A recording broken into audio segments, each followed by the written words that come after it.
మొత్తం 48 డివిజన్లకు గాను ఒక డివిజన్ సిపిఎం పార్టీకి పోను. మిగతా 47 డివిజన్లలో యువకులకు, కొత్తవారికి, పార్టీ పట్ల నిబద్ధతతో ఉన్నవారికి అధిక ప్రాధాన్యతమివ్వడం జరిగిందని శాసనమండలి సభ్యులు మంకెన కోటిరెడ్డి, నల్గొండ మాజీ శాసనసభ్యులు కంచెల భూపాల్రెడ్డి తెలిపారు. ఈ అవకాశాన్ని వినియోగించుకొని అభ్యర్థులందరూ ప్రజలతో మమేకమై ఎన్నికల ప్రచారం నిర్వహించాలని కోరారు. నల్గొండ నగరపాలక సంస్థ కార్పొరేటర్ ఎన్నికలలో భాగంగా బీఆర్ఎస్ పార్టీ అభ్యర్థులకు శాసనమండలి సభ్యులు మంకెన కోటిరెడ్డి, నల్గొండ మాజీ శాసనసభ్యులు కంచెల భూపాల్రెడ్డిలు బీఫామ్లు అందజేశారు. ఈ సందర్భంగా వారు మాట్లాడుతూ మొత్తం 48 డివిజన్లకు గాను ఒక డివిజన్ సిపిఎం పార్టీకి పోను. మిగతా 47 డివిజన్లలో యువకులకు, కొత్తవారికి, పార్టీ పట్ల నిబద్ధతతో ఉన్నవారికి అధిక ప్రాధాన్యతనివ్వడం జరిగిందని ఈ అవకాశాన్ని వినియోగించుకొని అభ్యర్థులందరూ ప్రజలతో మమేకమై ఎన్నికల ప్రచారం నిర్వహించాలని కోరారు.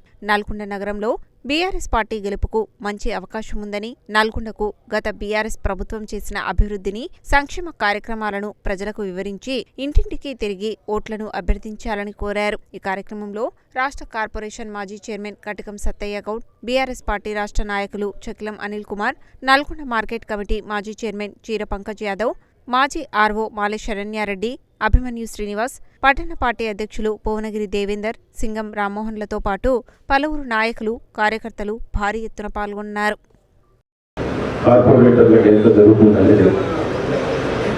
నాకున్నటువంటి విశ్వసనీయ సమాచారం ప్రకారం పార్టీ గ్రౌండ్ రిపోర్ట్ నల్గొండ కార్పొరేషన్లో చాలా స్పష్టంగా బీఆర్ఎస్ అనుకూలంగా ప్రజల చర్చ జరుగుతుందని మాత్రమే చెప్పగలుగుతారు.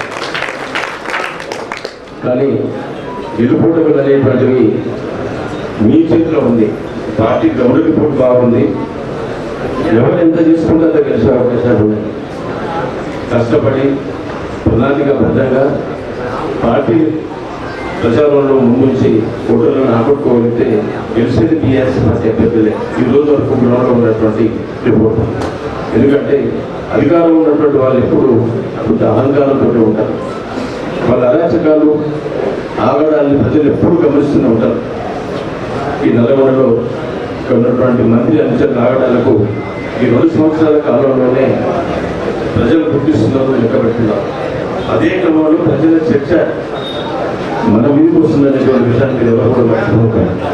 కాబట్టి మీరు ప్రచార సరళి ప్రణాళికాబద్ధంగా ప్రతి ఓటర్లో 1కి 2 3 సార్లు కలిసి ఎన్నికలలో గెలిచినటువంటి అవకాశాలు తీసుకుందానికి ఈ చేతుల్లో ఉందనేటువంటి విషయాన్ని తెలియజేస్తూ గెలవాల్సినటువంటి అవసరం ఉందని మిమ్మల్ని అందరం కూడా కోరుతున్నాం దయచేసి. ఎందుకంటే నేను కూడా పార్లమెంట్గా అన్న నిలబడ్డాడు, ఎమ్మెల్యేగా నేను నిలబడ్డా. అయినా మీకు తెలుసు మరి నేను ఇక మళ్ళీ ఊగా చెప్పుకుంటే బాగుండదు. పార్టీ కోసమే నిలబడేటువంటి వ్యక్తిని. కాబట్టి దయచేసి ఇప్పుడు మీకోసం, మీరు గెలవడం కోసం, మీరు విజయం కోసం, మీ గెలుపు రేపటికి బీఆర్ఎస్ పార్టీ కేసీఆర్ గారికి బాటలు అవుతాయి. రేపటికి 2028లో వచ్చే ఎన్నికల, అసెంబ్లీ ఎన్నికల్లో నాకు నిర్మాణం అవుతుంది. కాబట్టి దయచేసి మీరు అందరూ కూడా కష్టపడి పనిచేయాల్సినటువంటి, కష్టపడి గెలవాల్సినటువంటి అవసరం ఉందని మిమ్మల్ని అందరూ కూడా మనస్ఫూర్తిగా కోరుతున్నా.